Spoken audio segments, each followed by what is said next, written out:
Hi, it's Beverly Cole, and we're going to paint with embossing powder one more time. We're going to use this beautiful set called Lovely Magnolia. It's not a new set, but I just love this flower. It has a lot of open space. First, I'm going to emboss with Versamark embossing ink. I have the stamps on my stamp positioner so that I can stamp a bunch of them at once. Don't forget to use your static-free pillow before you use your embossing ink. I almost forgot.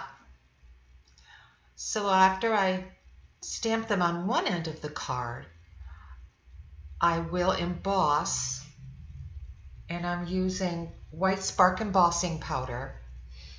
So it will be white on white with a bit of sparkle. Oh, and by the way, I'm using watercolor paper.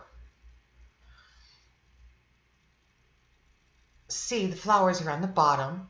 I heat embossed it, and then I flipped it around, and I'm stamping it on the other end with the same stamps in the same position. I just put my paper in the spot I needed,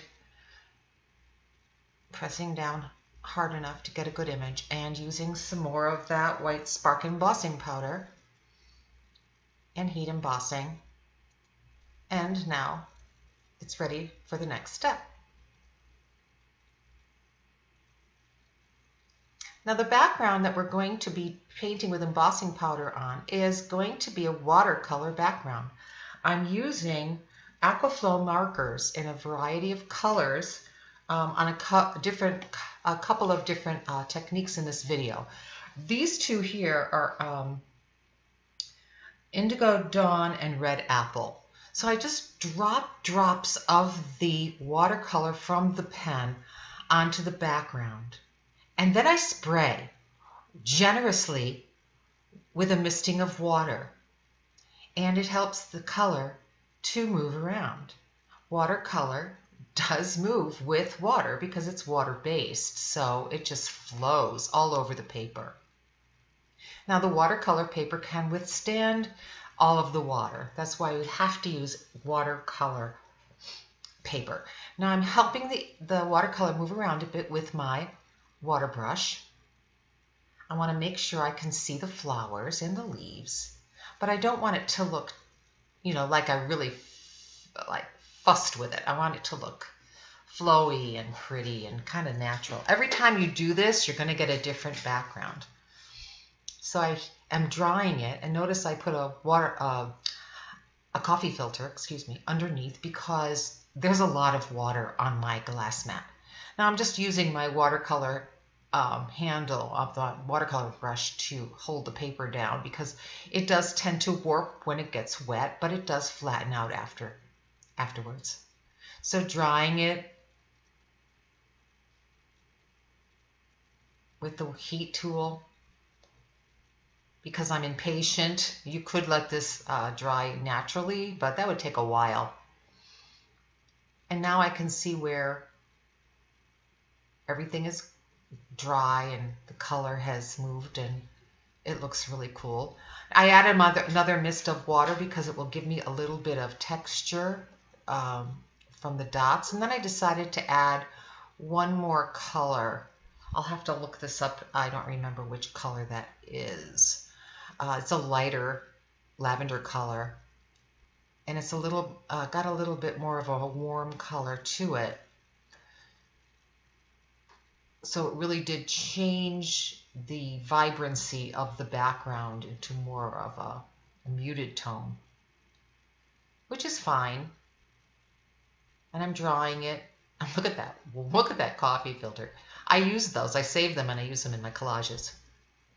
So now I'm going to show you how we go ahead and paint over this with the embossing powder. Now, of course, we're using the Stampendous embossing ink again with a brush, taking off the top of the dauber top off the bottle.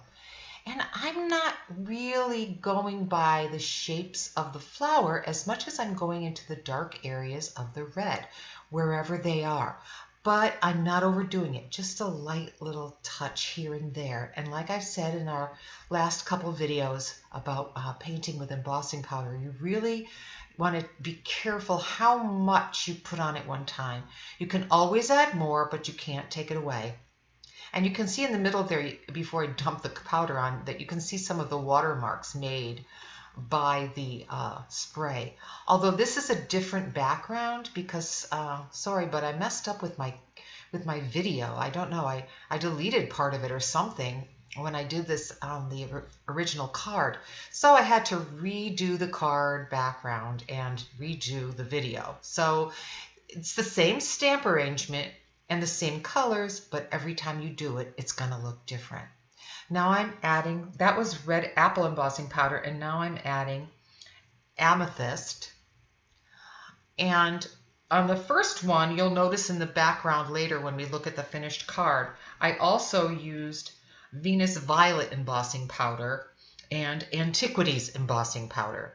I do apologize again for being off camera. I really need to either move my camera closer for you guys or get a taller chair. I don't know. I just keep working too close to myself. I'm sorry about that. So there's the Amethyst embossing powder, and it's a dark, opaque, beautiful purple embossing powder.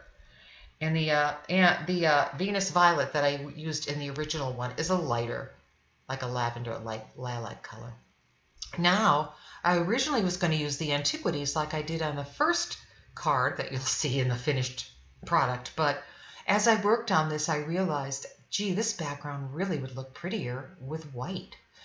So I decided not to use the Antiquities, and I went with white. And here I am. I'm putting the white spark on again. And so here's that background. Now the next step is to take VersaFine Clair in Monarch and Tulip Red. Around the edge of the card, I just used the Amethyst. I'll use the Tulip Red later on when we work on the Vellum, but this is just Monarch and using the Jumbo Dauber to put it around the edge. I just love a dark edge. I'm just kind of hooked on it. So that's that background. And this is still that background, the second one I did. So I also messed up and lost the part I did with the Vellum, so I'm doing it again. This is a piece of Vellum, and I'm just tearing the edges off because I need somewhere to put my sentiment. And my sentiment is going to be cut out of another watercolor background, so I need something to kind of block out some of the vibrant background. So I used a piece of Vellum, and here I'm using the Tulip Red and the Monarch VersaFine Clair on the edges of the Vellum, just to help it stand out a bit, give us more dimension.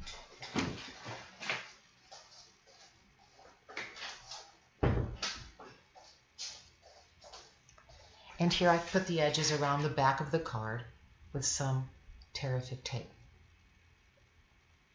Now to show you how I did the background that I cut the sentiment out of with a die, I'm showing you that you can also do this technique with the watercolor Aquaflow pens by wetting the paper first, and you wet it quite generously, which is why I put another coffee filter behind the background. And I'm going to also add more, and I'm going to dry this and move the watercolor around with my heat tool.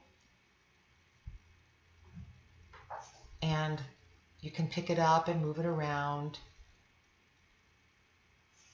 and it really does make a beautiful background.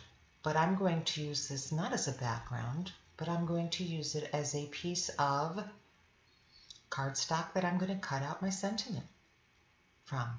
Not this actual one. I already have one done that's got the colors that I need to go with my card. This is how you do it. I'm adding some more color, some more water, and you can keep adding it until you're happy. Some water. Add some water. No water? Thought you were going to add some water. Here we go.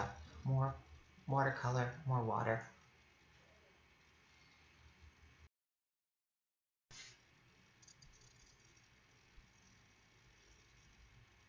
So you can do this with any colors. I like to stay in colors that are close to each other on the color wheel.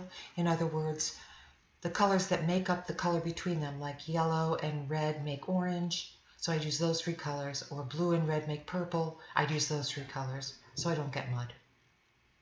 So here's the background that I made earlier, and I'm using this little love die to cut out a piece of the watercolored background, but also 2 pieces of plain watercolor paper, and I'm going to layer these 3 to make my sentiment kind of pop. Gives it some dimension, and use a liquid glue so that you have a little wiggle room while you're piling those pieces on top of each other. It just makes it a little bit easier.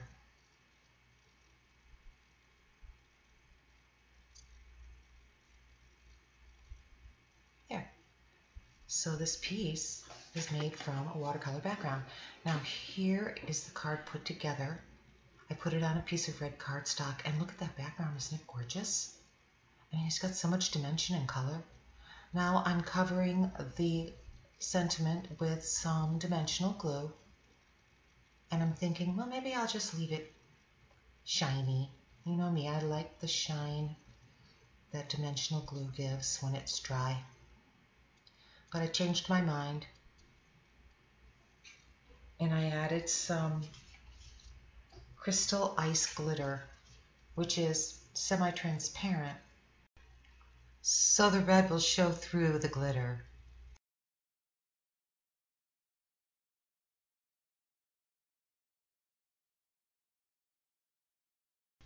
And here's our beautiful card. I just love this background. Thanks for watching. Have fun.